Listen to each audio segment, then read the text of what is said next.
Hi, it's Flamingo again here with part two. I realize I talk too much, and people are like, "Hey, you're talking too much."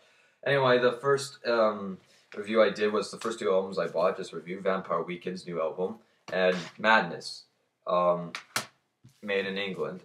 I love that sticker. I kept it on. I just love it. Anyway, I probably take the same amount of time, but anyway, those albums are fantastic. Here's another one. Best debut album of all time. Jimi Hendrix Experience. Are You Experienced? And people are like, well, no shit. You know, of course, this album is just the best debut album of all time. 1967. Scary fact, it was the same year my dad was born, so that just proves how old this album is. Um, the 60s, I must say, are my favorite decade of music. And what better way to make my favorite than having Jimi Hendrix? And my personal favorite band is The Doors.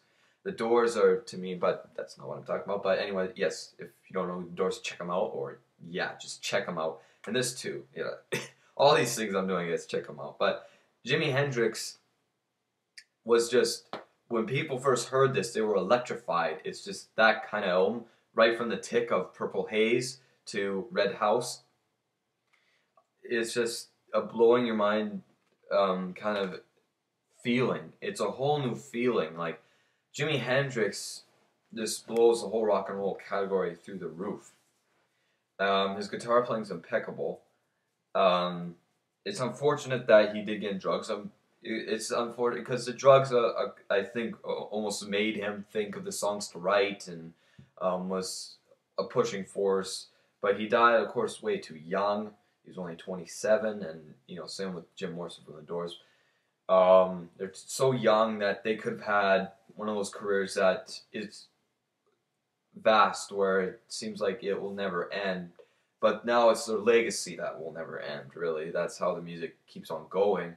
But of course, with a lot of bands that stop abruptly from any, I guess, decade, but with me more in the 60s, they definitely leave that yearning effect. You wanted to hear more from them.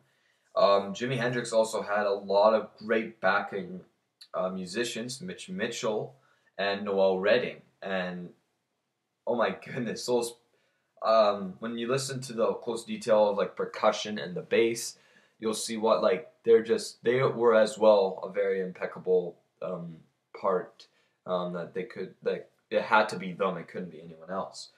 Jimi Hendrix, very surprising, was found in the UK. He moved there, and in 1966 he released a single, Hey Joe, and I believe another song. I'm sorry, I can't remember it.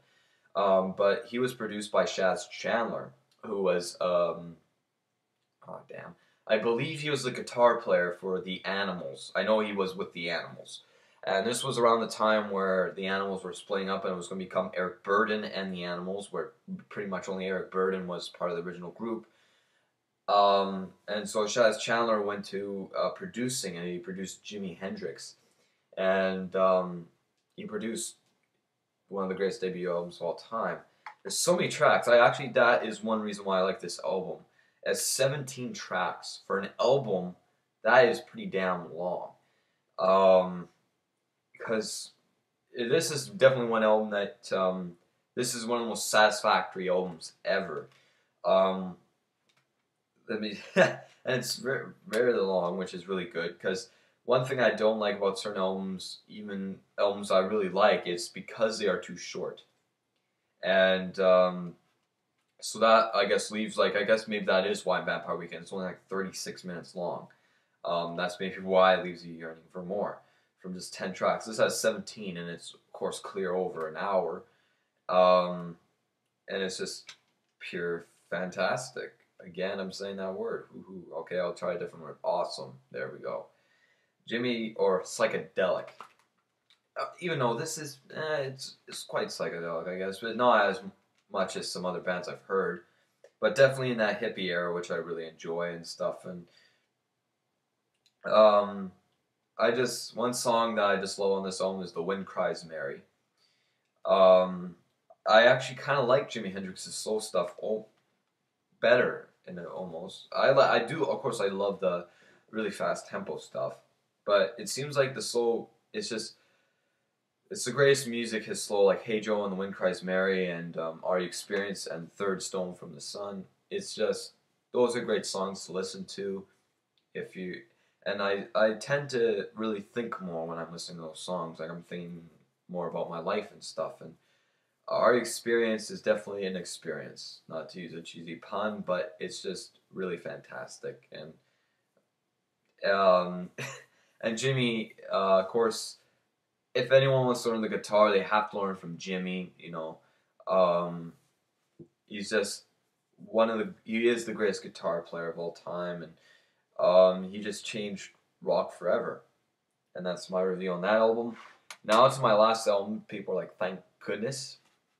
Here it is, the second album by one of the greatest band of all time, the Beatles. The remasters with the Beatles is the album from 1963, and it's the Beatles. Of course, this album it's one of their earlier albums, and I really like the Beatles' early stuff because yet again, my dad had many tapes of this. Even though, of course, definitely was not just a pure British thing over there.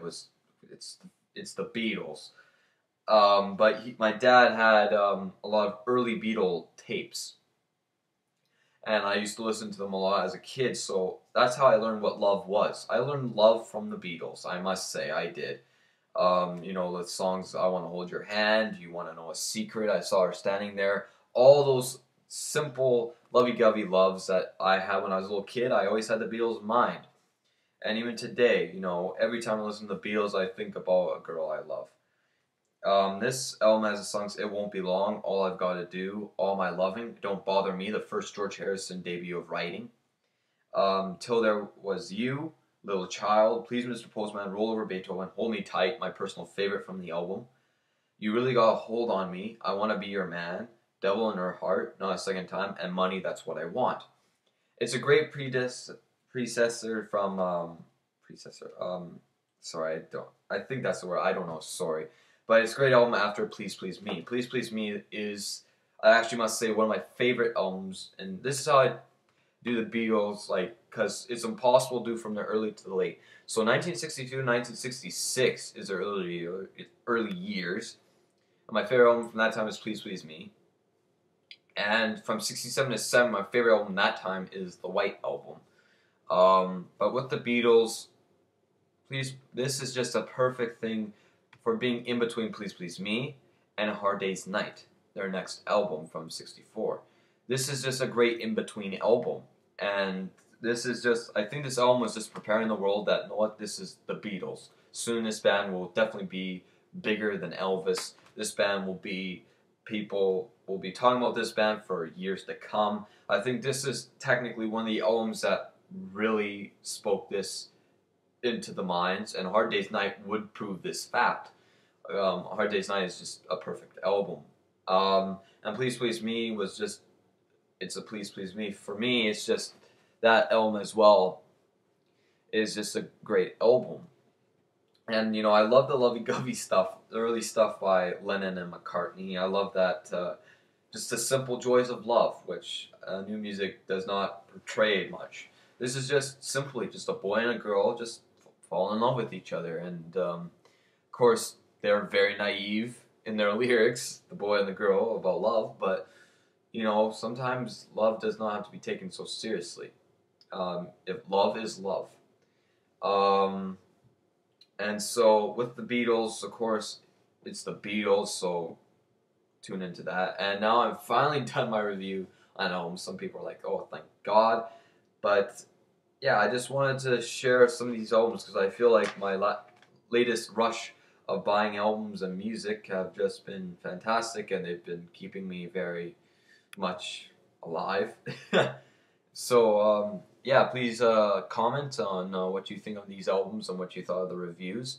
And yeah, I'll see you later.